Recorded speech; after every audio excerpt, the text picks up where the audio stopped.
It's like, I like talking about diagrams about stars. it's pretty cool. They're like cool stars, and they're Stars are like hot stars. I was like looking at the star. I'm like, it's like really, really like hot, Like it's like hot, but it's also like bright, It was like Right. I was like, why are you doing that, star? Why are you like colder? Why don't you like feel like colder? Stars are so hot right now. Just Stars so are hot. so hot. Stars are like so hot right now.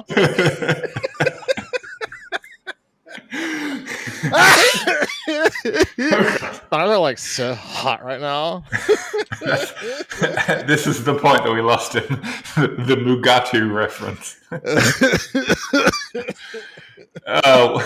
While you're choking in the background on your own laughter, I will welcome our fans, guys, gals, and non-binary pals. Welcome to our latest episode of Science Actually Presents the Nerd and the Scientist.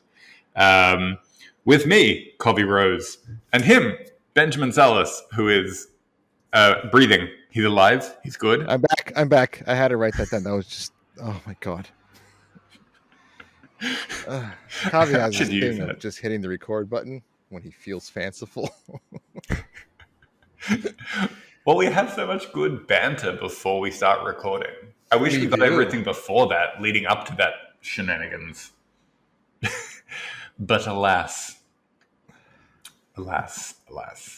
Okay. Stars are like so hot right now. So I guess our listeners and our watchers may have an inkling or a twinkling of what we're going to be discussing today. But if you haven't guessed, do you want to put the good folks out of their misery, Benjamin, and tell them what we are chatting about today? Today, we are talking about the Hertzsprung and Russel diagram. The Hertzsprung Russel diagram. Is it not the Hertzsprung Russel diagram? It's a nice diagram of the stars. Of the stars. The Hertzsprung Russel diagram in astronomy is a graph in which the absolute magnitudes of stars are plotted against their special spectral types. Yes. And that's the episode. That's the episode. Bye. Ta-ta. Yes. So the Hertzsprung Russel diagram, otherwise known as the HR diagram, is this diagram that we use a lot in astronomy. That's kind of like a scatter plot. And it has stars scattered all over. And generally speaking, the horizontal axis of the plot shows its temperature, or a proxy for its temperature, its color or spectral type. And then the vertical axis, the up and downy bit, will show you how bright it is or how luminous it is.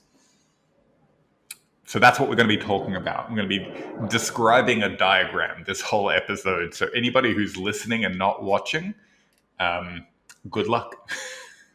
Imagine a piece of graph paper, and the x-axis, as Kavi says, represents the color or temperature of stars, and the y-axis represents how bright it is, and you put a dot on that chart for every star that you've observed.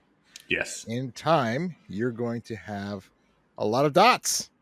Thank you and good night. Now, there is a actual pattern that will come to light as you see it. As a matter of fact, the part that I liked is that 90% of all stars fall into this kind of wavy diagonal line that goes down across the chart from the brightest and I believe whitest, right? Or brightest and hottest at the top left, all the way down towards the dimmest and coldest or reddish at the bottom right. And that big cluster, I guess you can call it that big stripe, that wavy stripe. That's called the main sequence. And that's where the bulk of all stars reside.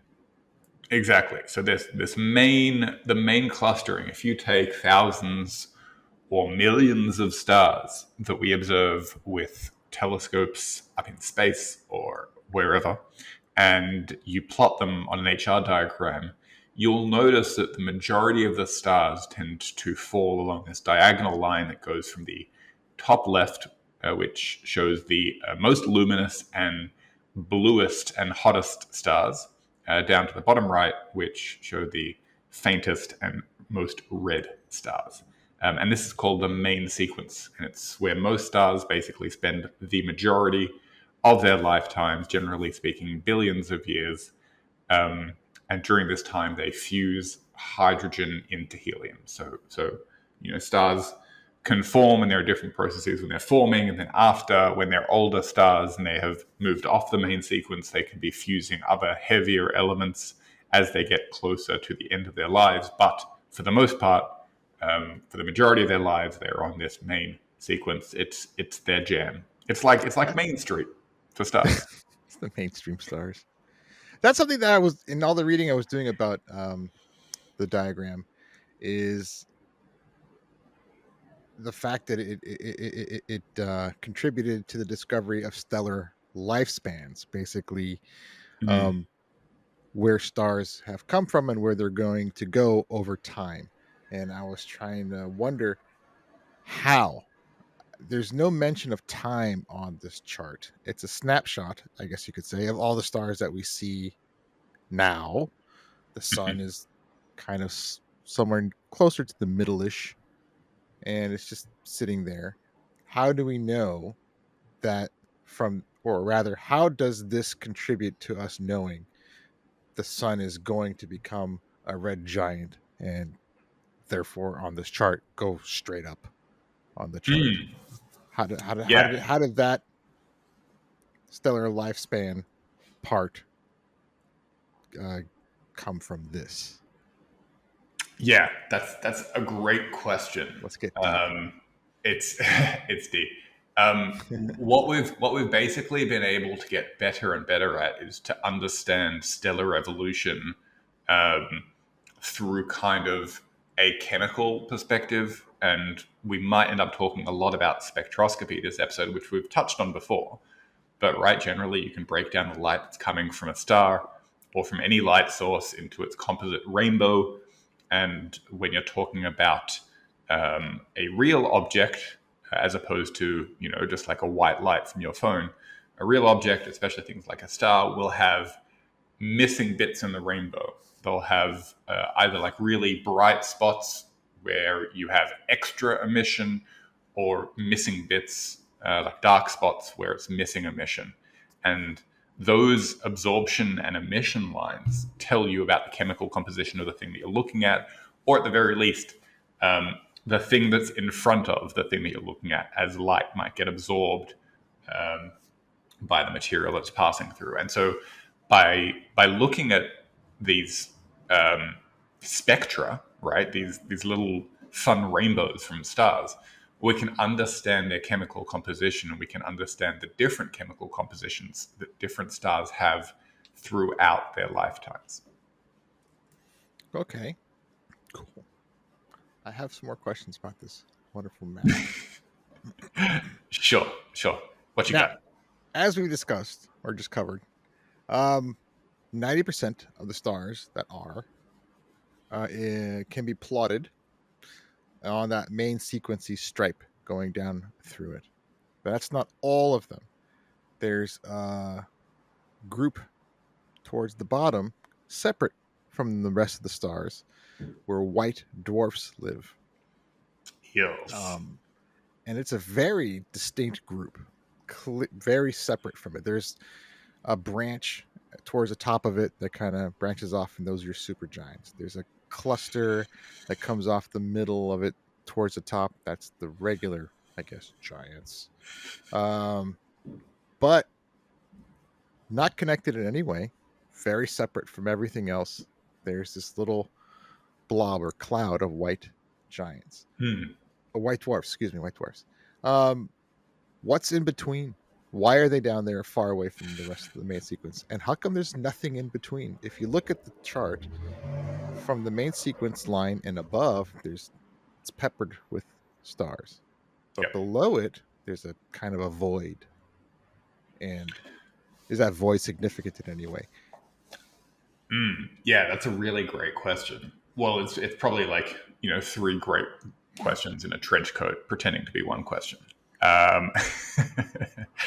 But depending on which HR diagram you're looking at, you might see these regions like more or less clearly defined and separate. But what we've been realizing recently is that the better our observations, the more stars that we measure, the more we're realizing that there are actually stars that do fill that gap. And I'll return to that point in a second, because that has to do with binary stars, and that's a whole other kettle of fish. White dwarfs are really, really, really interesting because evolutionarily they are related to main sequence stars, right? It's not like things move in any sort of linear way in the way that they evolve across an HR diagram. So most solar mass stars that have a similar mass to our sun, up to even a couple of times the mass of our sun, as you said, they'll evolve into a red giant, and then after that, they'll shed their outer layers, and then they will kind of condense down into a white dwarf. A white dwarf is basically this stage at the end of a low mass star's life, relatively low mass. So we're talking about, things similar to the sun, not like a brown dwarf that's like, an ultra cool dwarf and it's super duper low mass. Things like the sun. And if you think back to the episode that we did on planetary nebulae, right, which have nothing to do with planets, right? So what you're seeing in a planetary nebula, for the most part, will be this outer layer of a former giant star, so like the gas that it shed, and in the inside is the white dwarf, or the proto-white dwarf, the thing that's going to turn into it. And basically what the white dwarf is what's left over from the star when the star cannot do nuclear fusion anymore. And it's just this simmering, roughly speaking, it's this kind of simmering hot ember of the core of the star, of what remains. Now, there are people who will argue that it's possible for like white dwarfs to get reignited and do a little bit of nuclear fusion, but for the most part, generally speaking, white dwarfs aren't continuing to produce, like they're not continuing to do like fusion. They are just losing their temperature slowly over time until eventually, after billions of years, they will cool down to become black dwarfs.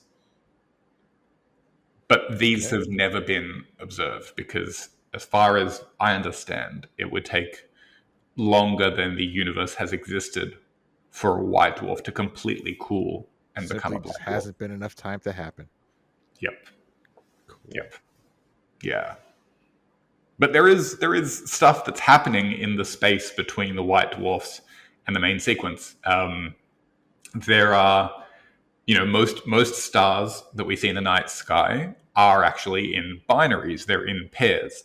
And so a lot of the stars that fill this space between the main sequence and the area where the white dwarfs live are actually binaries of a white dwarf and another star. And so when we see that binary together, it's not a clear classification that we can make of, is it a white dwarf? Is it a main sequence star? It's somewhere in between. And so it can fall in this valley between the white dwarfs and the main sequence. That's interesting.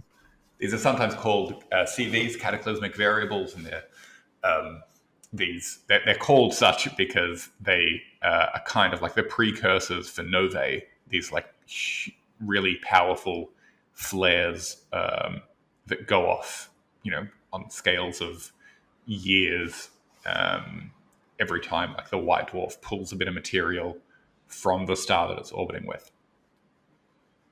So yeah, okay. I don't know if that answers your question. It answers a lot of questions. It does. I read an article on all the bajillions of articles that I share in Science. Actually, a couple of days ago, I shared one about the cataclysmic variable thing you just mentioned. That kind of just, oh yeah, I just read something semi-related. Okay, that made me very happy. Where, Kavi, does your pizza oven star that you discovered, where does it fall on the Hertzsprung Russel diagram?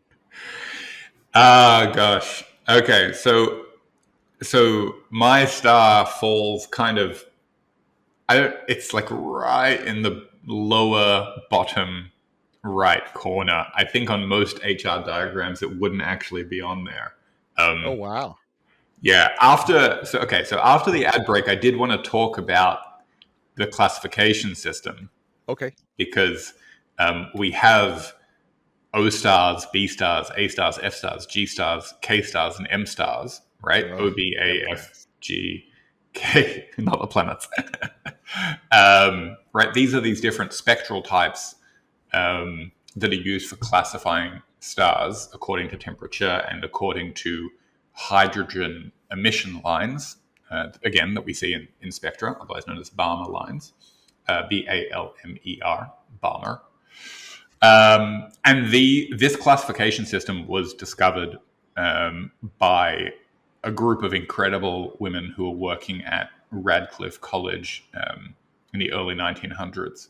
So it's kind of now it's part of Harvard University, but it was this kind of separate college because the women were not allowed to be part of the main college, and you have folks like Henriette Leavitt and Annie Jump Cannon and Cecilia Payne, Koposhkin, and they incredibly looked at the spectra for hundreds of thousands of stars and classified them into these categories, O, B, A, F, G, K, M, in order to identify what type of star they were. So like the HR diagram is super cool, but it should maybe be named after that. Well, but yeah. Yes. We'll get to the name of it in a second because I have a question about that as well. Gosh. Do we want to pause for an ad break or do we want to keep going on this? I do. Let's do it. Let's okay. Hit me. Okay.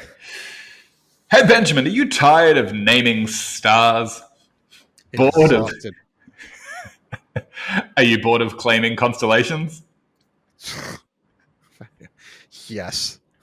Well, now you can name an Earthling. That's right. Introducing nameanearthling.com, the groundbreaking service that lets you slap your name on a complete stranger. Newborn, teen, Uncle Greg who just sits on the couch. We've got them all. Name any Earthling and get a certificate proving that you chose their identity. Dad, why is my name Captain Pickles? Why not? Get creative, and just for $19.99, they can never legally change it. Ever. Service not recognized by any government. Earthling may refuse to respond to their new name. Name a star? Nah.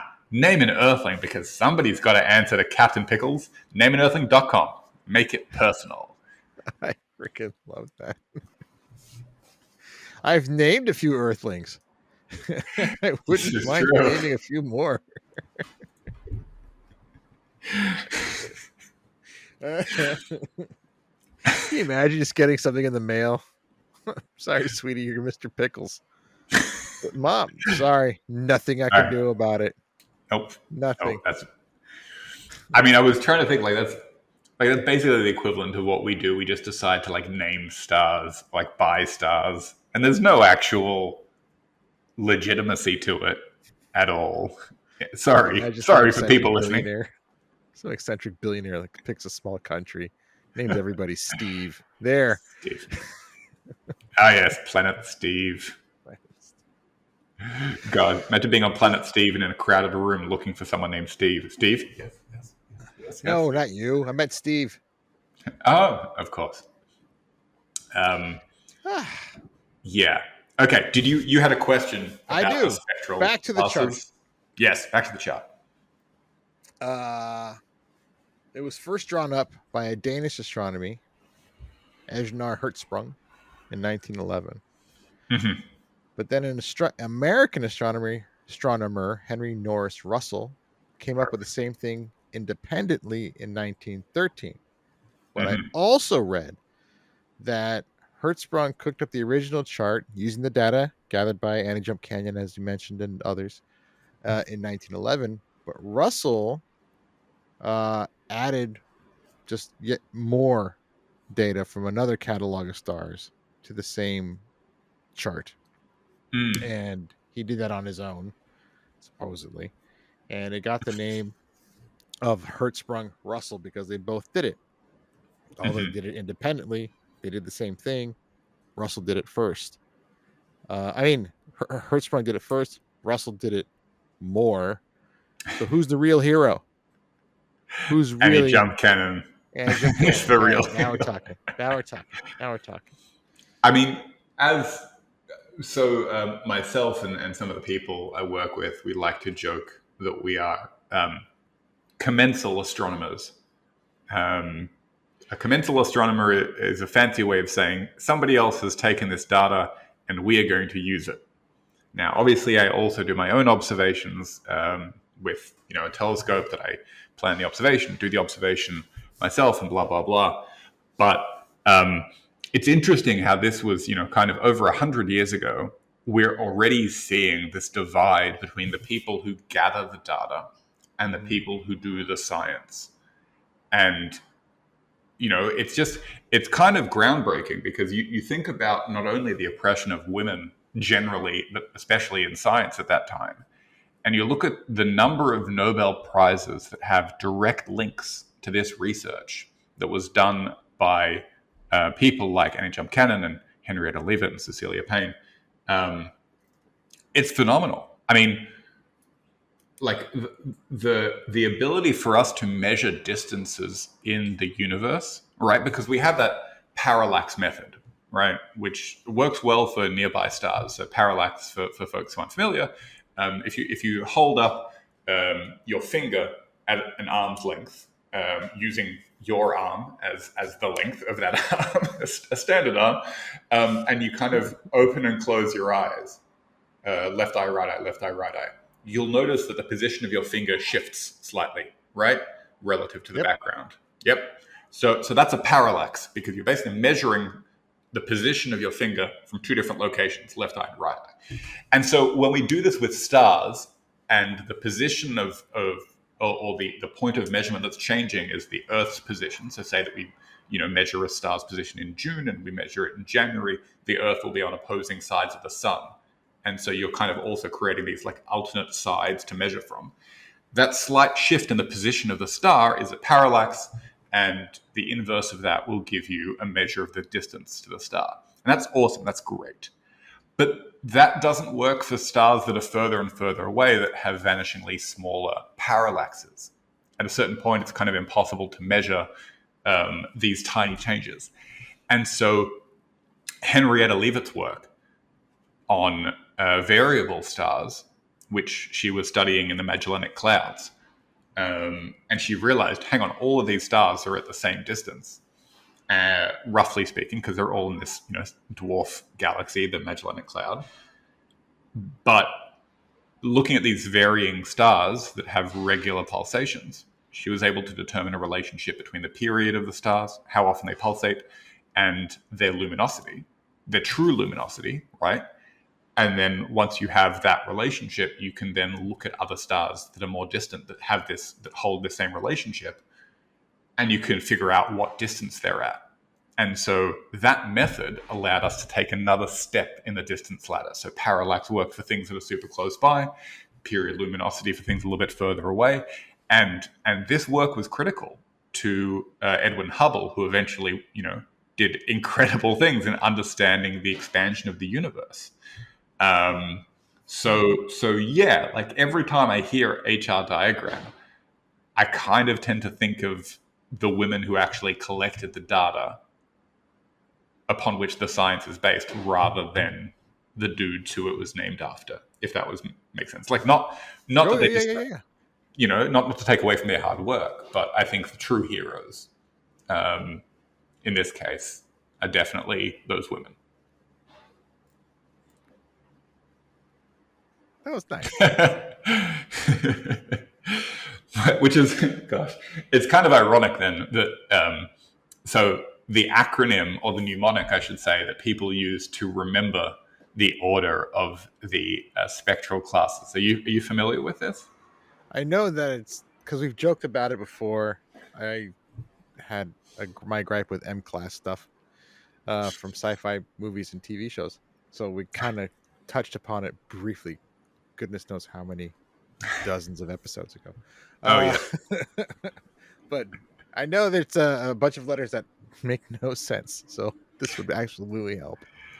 Okay, so the standard one, and again, it's kind of like ironically sexist or slightly problematic, given that this was work that was done by this incredible group of female astronomers. But the classic mnemonic is "O be a fine girl, kiss me," or "O be a fine guy, kiss me." And that kind of hasn't aged well.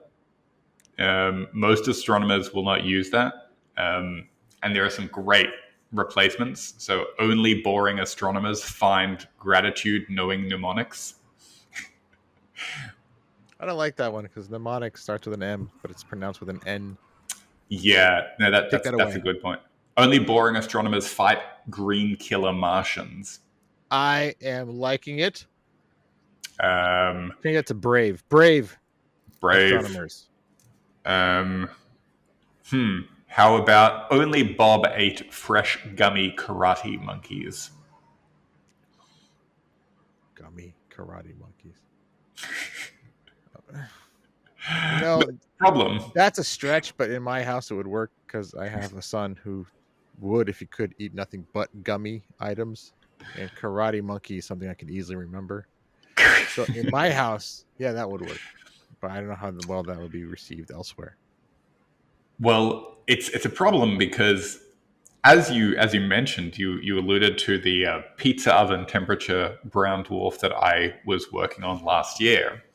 And that actually goes, as I mentioned, beyond the standard diagram, right? So these cooler dwarfs, these M dwarfs, are not the end, because after M, you have L-type brown dwarfs, L-type stars, T-type stars, and Y dwarfs. Y dwarfs are like, livable temperatures almost, tens of degrees.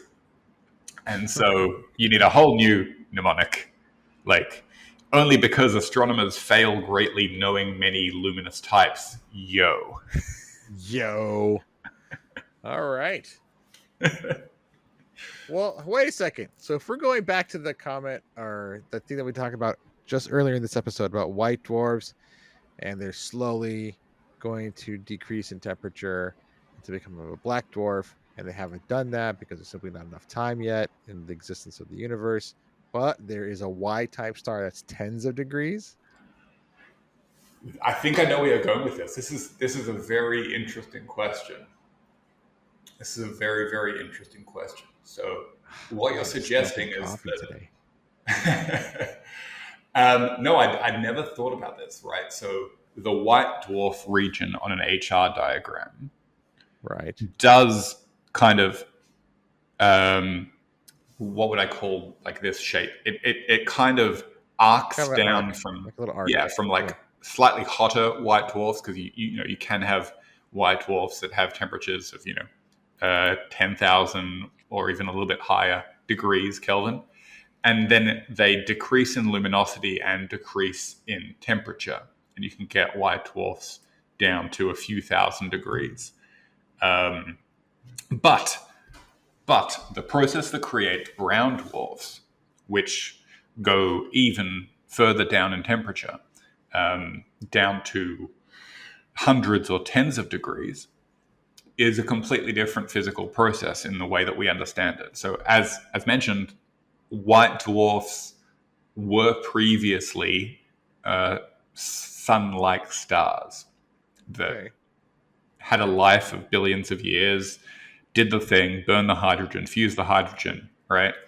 Did the thing. They starred. Stars got a star. A star. Yeah. Oh, they were the star of the show for billions of years. But brown dwarfs are kind of almost had Benjamin choking on his water. If I had made that joke a second later, it would have been a spit take.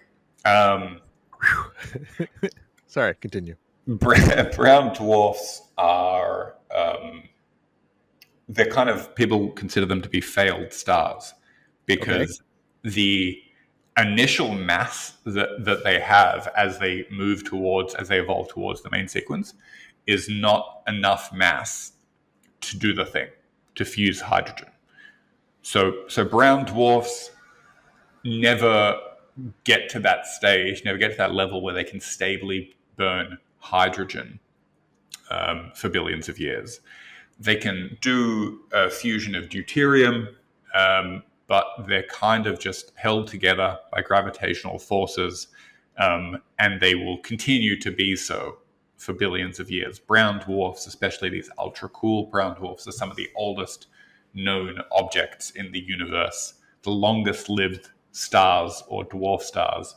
And yeah, I guess there's this region down the bottom of the HR diagram where the coolest and faintest white dwarfs can encroach towards some of the M dwarfs or K dwarfs from the main sequence, but evolutionarily and in terms of like their origin story, kind of different. Okay. All right. That is kind of cool. Ultra cool. Ultra cool. like the failed star at the bottom of it. Sorry, I had to. As you mentioned, there are varieties of HR diagrams that plot different things, and I came across one that I found interesting. It's the same HR diagram that we've been discussing with temperature and luminosity, temperature and color going one way and luminosity going the other way, and you have the main sequence going down and everything. But imposed upon the x-axis and the y-axis, there's a bunch of diagonal lines that describe the physical size of the stars. Yep.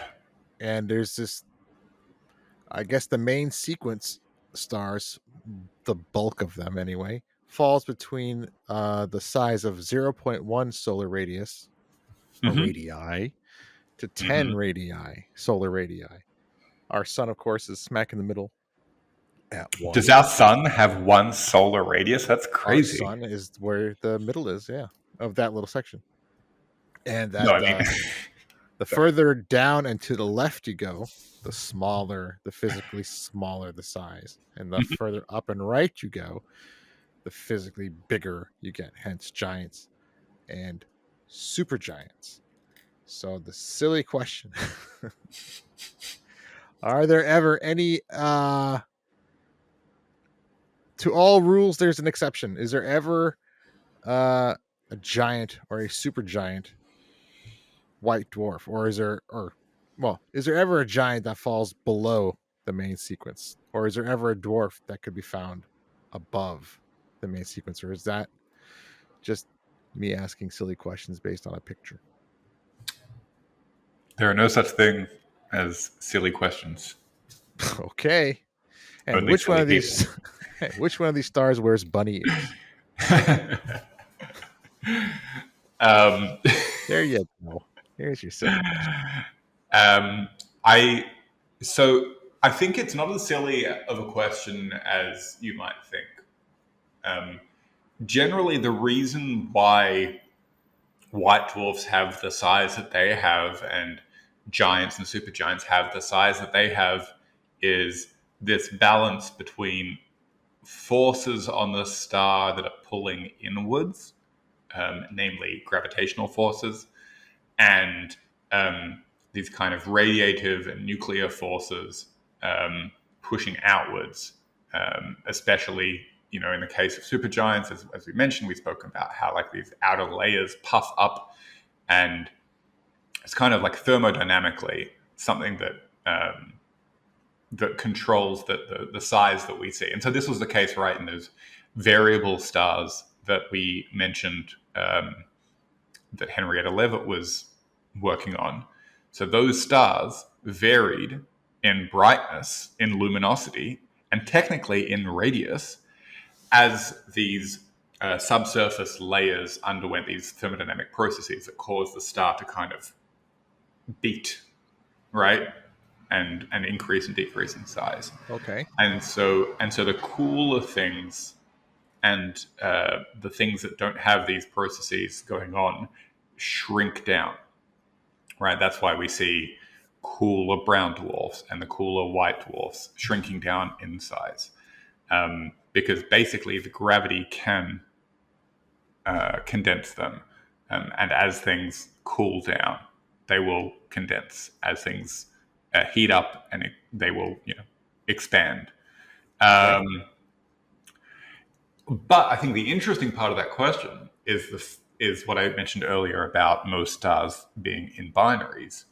And so when we look at these super bright stars and we classify them according to their luminosity, if there's another star in that binary that's fainter, we might be missing it, right? So in the same way that I mentioned that there are some cataclysmic variables or white dwarf binaries that live in that middle space between the main sequence and the white dwarf area, you can have white dwarf binaries with a brown dwarf that would live completely in the white dwarf region, because the brown dwarf that it is orbiting with, right, its binary buddy, is so faint that we don't see it relative to the white dwarf. And the same can be said of, a lower mass star that's orbiting with the collective measurements of these two things and classifying as one thing. Okay. Exactly. And so that's where spectral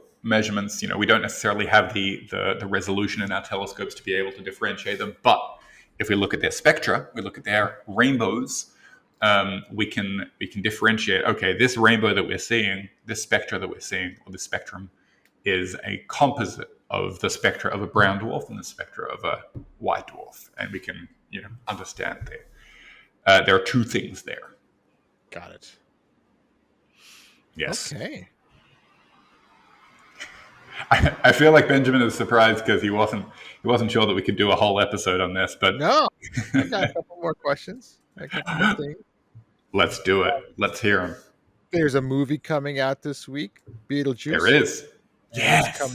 And that's the very top right of the Hertzsprung Russel diagram. What star was that? It's very, very bright and not as hot as. And also, I've noticed towards the top center, there's on the hot white section of the supergiants area, there's a star called Deneb. And I was wondering, is that the same Deneb where Lando Calrissian made his famous maneuver that got him promoted to general? Or is that a different one? I'm not sure. I'm not sure about that.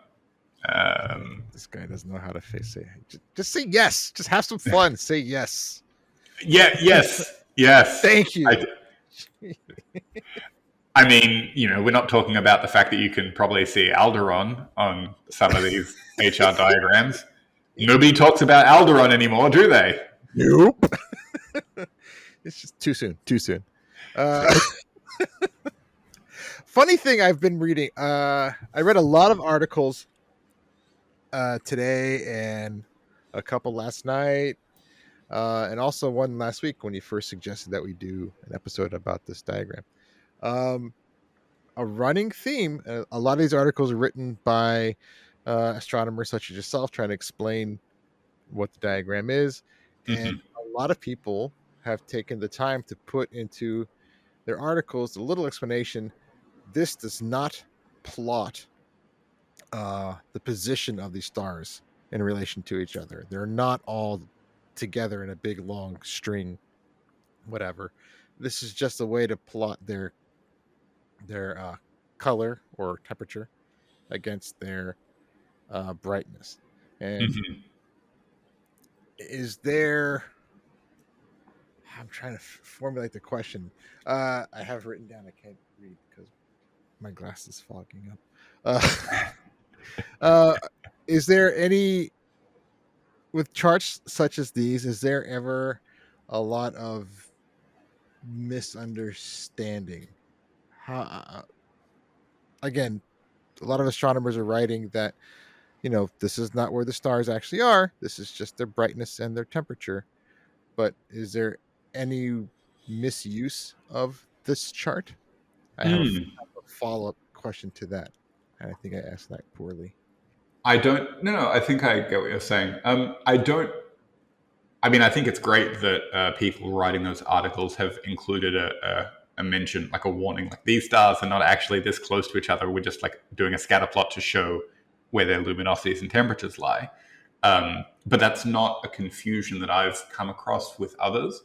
I think one complication that often occurs is, we speak about how the vertical axes will be luminosity or absolute magnitude. So absolute magnitude is the brightness that they would have if you were exactly 10 parsec away from them, as opposed to apparent magnitude, which is the brightness that we observe from Earth.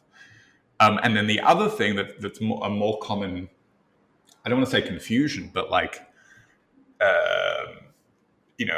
potential obstacle that people have to be careful of is the fact that the temperature and the color will not, like, there's no like simple clear classification or formula that like links temperature and color in terms of observables, because there can be a whole range of things that mess up the color, for example, that we're observing. So one example is what's called extinction or interstellar reddening. So as a result of looking towards a dustier and more crowded region of the galaxy, so for example, if it's a star that's in the direction of the galactic center as opposed to away from the center of the galaxy, the color of the star will be shifted towards red, even if the true color of the star is not that red, as a result of the fact that we're looking through this dusty medium.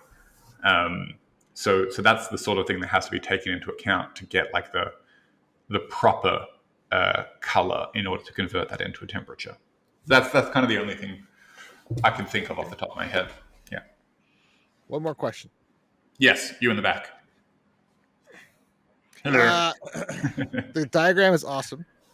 Thank you. And it helps people visualize how this particular grouping of stars by these variables, and this helps people realize that there's a pattern, and it's an excellent teaching tool.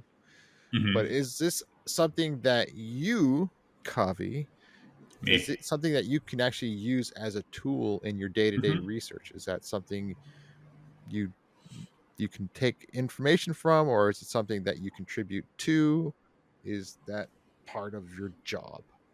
Yeah, I mean, like the short answer is yes, 100%. Okay, we're done. Yeah, that's it. We're done. Bye.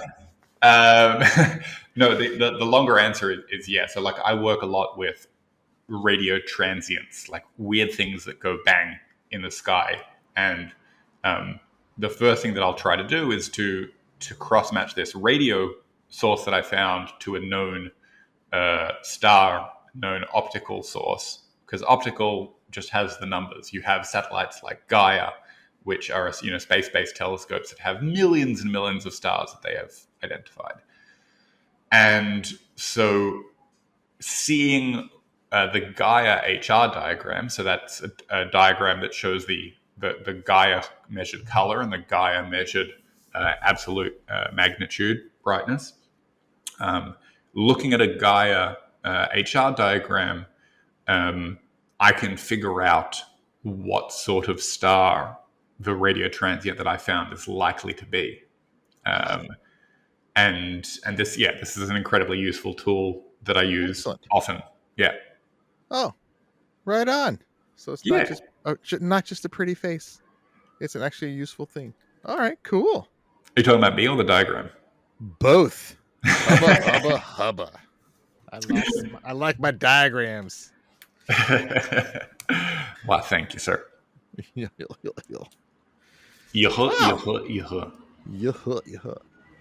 Man, look at us learning. Well, look at me learning. Look at you teaching. This is great. Look at me teaching. Love it. Love it. Did you have any more questions about stellar classification? No. No. That's okay. This is a good episode. No, I guess I think I'm going over my notes real fast. I think I covered everything I wanted to ask. Yes, I think we're good to go. I'm happy. I have pictures of the diagram next to me. I highly recommend people putting a picture up on their screen and just taking a gander. It's actually pretty interesting to see just how absolutely wild and random the universe is, and yet there's a beautiful pattern that all that randomness follows, and it's just fancy. It's amazing to see that. It's wonderful. Method to the madness. And then when you look at the HR diagram made with real data, if you plot Gaia stars or stars from some catalog, this order sometimes looks like a bird and sometimes looks like a dragon, depending on how you look at it. Yeah. I see that. Yeah. Okay. Yeah, I see that. Love it. And if folks listening at home are interested in learning more about the HR diagram, you're welcome to send in your questions, comment on this episode wherever you found it. Please. Maybe share with us your favorite HR diagram that you found. And maybe there are some that we haven't seen before. I would love to find out more about it. That sounds awesome. Kavi. Wonderful. Yes. Where can people reach out to you to tell you about their thoughts on HR diagrams? People can find me via carrier pigeon. Due to the recent lack of pigeons, people can also find me at Fun Fact Science all over the interwebs, on the social medias, and all those places. Benjamin, where can the good people track you down? You can find me under the name of Science Actually on Facebook, Twitter, Instagram, Threads, Hive, Mastodon, LinkedIn, and of course, you can find this episode and this show on the TikTok, on the YouTube, and you can visit scienceactually.com/podcast. Love it. See you next time. See you next time, everybody.